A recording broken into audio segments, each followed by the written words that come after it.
নমস্কার বন্ধুরা, দীপার রান্নাঘরে আপনাদের সকলকে স্বাগত। আজ আমি কড়াইশুঁটির কচুরি বানাবো।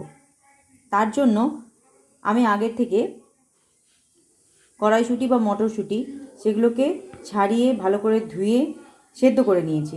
তার মধ্যে 3-4টে কাঁচা লঙ্কা, আপনারা যে যার নিজের মতো স্বাদ অনুযায়ী কাঁচা লঙ্কা দেবেন, কাঁচা লঙ্কা দিয়ে নিয়েছি, একবারই সেদ্ধ করে নিয়েছি। এবার এটাকে আমি পেস্ট করে নেব।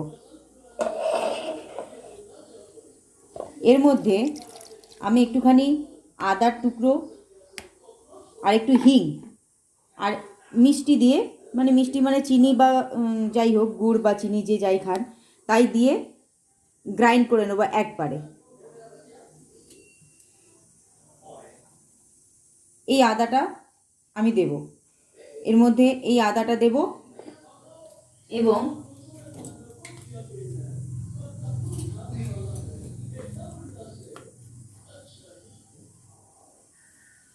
হিং দেব এই পরিমাণ।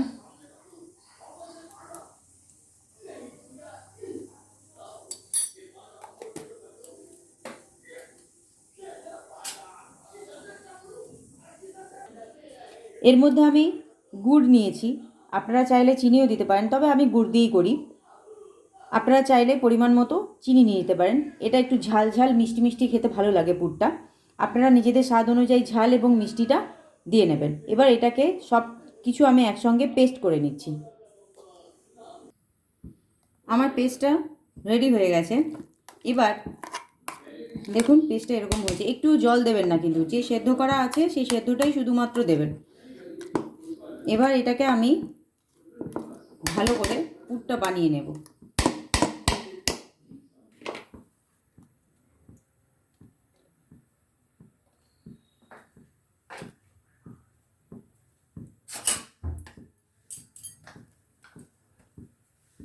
কড়াইতে আমি তেল দিয়ে দিয়েছি। এবার আবারও একটুখানি তেলের মধ্যে হিং দেব,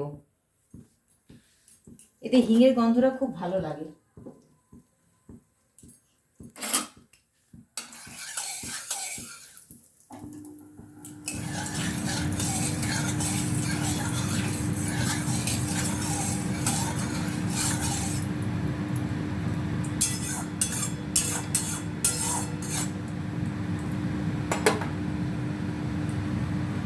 এবার এর মধ্যে আমি পুরো পুরটাকে দিয়ে দেব।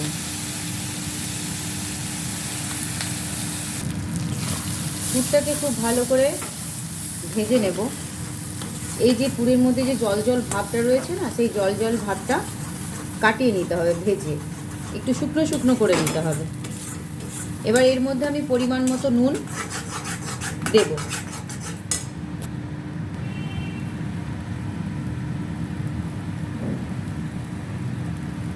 আমি কলাইগুলো সেদ্ধ করার সময় তো একটু নুন দিয়েছিলাম, তাই সেই অনুযায়ী নুনটা দিলাম। আর আমি আর একটু লঙ্কার গুঁড়ো দেব, ঝালটা একটু কম হয়েছে তাই। আপনারা চাইলে না দিতেও পারে, এটা পুরো অপশনাল। যে যেমন ঝাল খাবেন সেই অনুযায়ী ঝালটা দেবেন।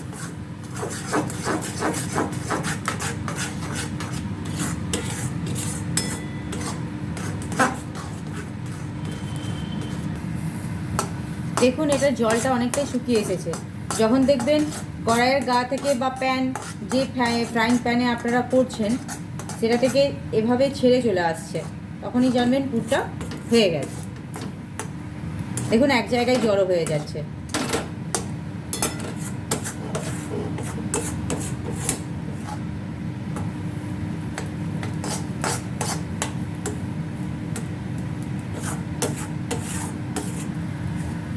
দেখুন পুরটা একদম পুরো রেডি হয়ে গেছে।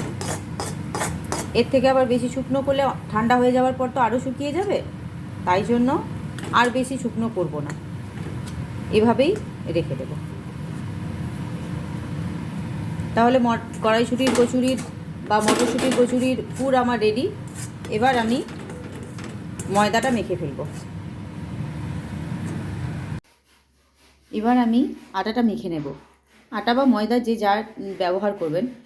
সেটার মধ্যে নুন এবং সাদা তেল ময়ান দিয়ে আমি ভালো করে মেখে নেব।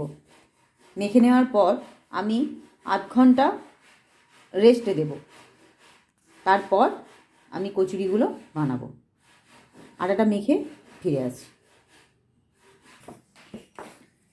আমার আটাটা বা ময়দাটা ভালো করে মাখা হয়ে গেছে। একটু রুটির থেকে নরম করে, মানে রুটির মতোই নরম করে মাখতে হবে। দেখুন আমি এভাবে নরম করে মেখেছি। তাহলে কি হবে, যখন পুরটা ভরে বেলবো তখন সহজে ফেটে যাবে না। তো এবার আমি এই মাখাটাকে আধ ঘন্টা রেস্টে দেব। তারপর আমি লুচিগুলো বেলবো বা কচুরিগুলো বেলবো। তখন আমি আপনাদের সঙ্গে আবার শেয়ার করব। এখন আধ ঘন্টার জন্য ঢাকা দিয়ে রাখবো। এইভাবে ঢাকা দিয়ে আমি আধ ঘন্টা রাখবো। আধ ঘন্টা পর ফিরে আসছি। লেচি কেটে নিয়ে তার মধ্যে পুর ভরে রেডি করে নিয়েছি।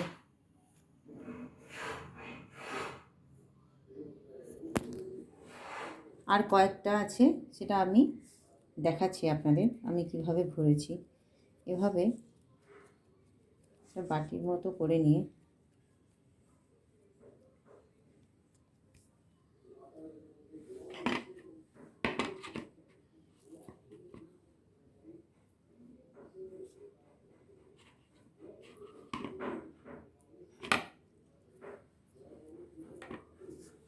ভালো করে পুর দিয়ে এভাবে মুখটা বন্ধ করে নেব।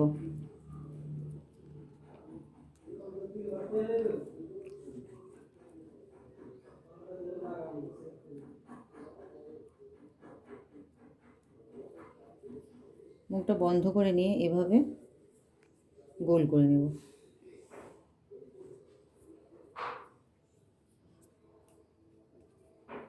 দেখুন ঠিক এভাবে। আরও একটা করে নিই।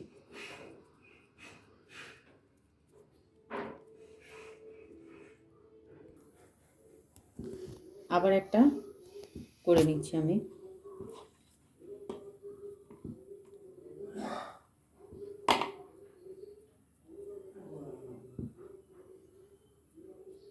পুরটা ভালো করে দিয়ে নিয়ে মুখটা খুব ভালো করে বন্ধ করে নিতে হবে, যাতে পুরটা বেরিয়ে না যায় বেলার সময় বা ভাজার সময়।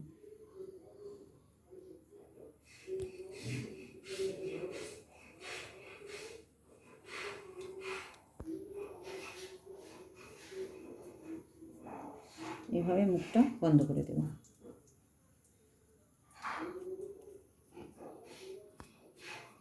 দেখুন এভাবে।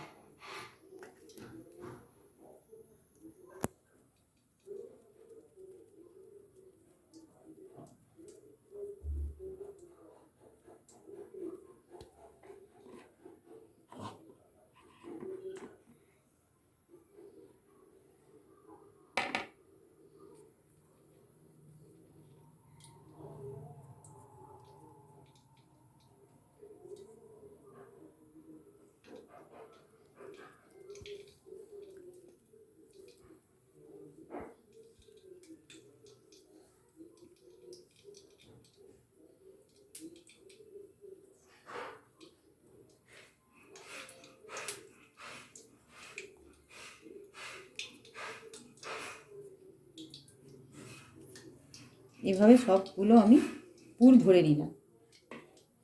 এবার তেল গরম করতে বসিয়েছি। এবার একটা একটা করে আমি বেলে নেব। এবার আমি একটা একটা করে বেলে নেব। খুব হালকা হাতে বেলবো, যাতে বেরিয়ে না যায় পুরটা।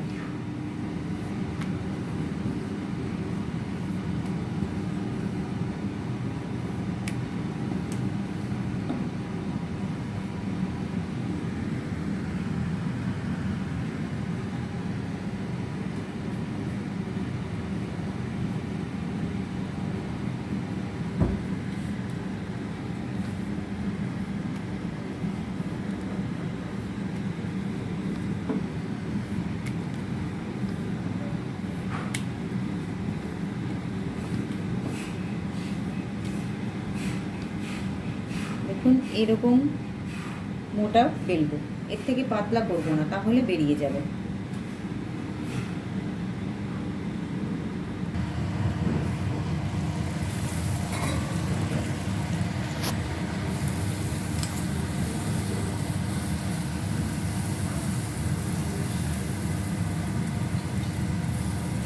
দেখুন কি সুন্দর ফুলে উঠেছে, আর একটুও ফেটে বেরোয়নি কোথাও। আমি যেভাবে বানালাম ঠিক সেভাবে আটাটাকে মাখবেন বা ময়দাটাকে মাখবেন, সেরকম নরম করে।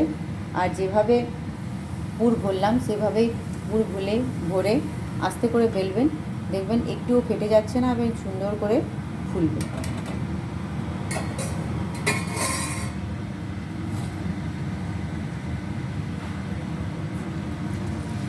আমি এভাবেই সবকটা ছেঁকে নিচ্ছি, ছেঁকে নিয়ে আপনাদের দেখাচ্ছি। দেখুন এটাও খুব সুন্দর ফুলেছে, দেখেছেন? একটুও কিন্তু পুর কোথাও বেরিয়ে যায়নি, সবকটাই খুব সুন্দর করে ফুলবে।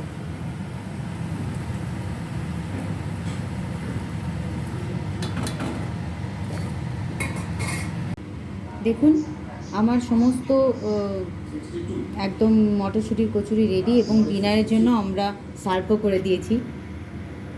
মটরশুঁটির কচুরি, আলুর দম আর সাথে সন্দেশ। আশা করছি আজকের আমার ভিডিওটা আপনাদের ভালো লেগেছে। যদি ভালো লেগে থাকে তাহলে আমার ভিডিওটাকে লাইক করবেন, শেয়ার করবেন, কমেন্ট করবেন, এবং আমার মতো করে বানিয়ে খেয়ে দেখবেন এবং কমেন্টে লিখে জানাবেন কীরকম হয়েছে। এবং প্লিজ আমার চ্যানেলটাকে সাবস্ক্রাইব করবেন, যাতে আমি আরও নতুন নতুন খাবার আপনাদের সঙ্গে শেয়ার করতে পারি। Thank you.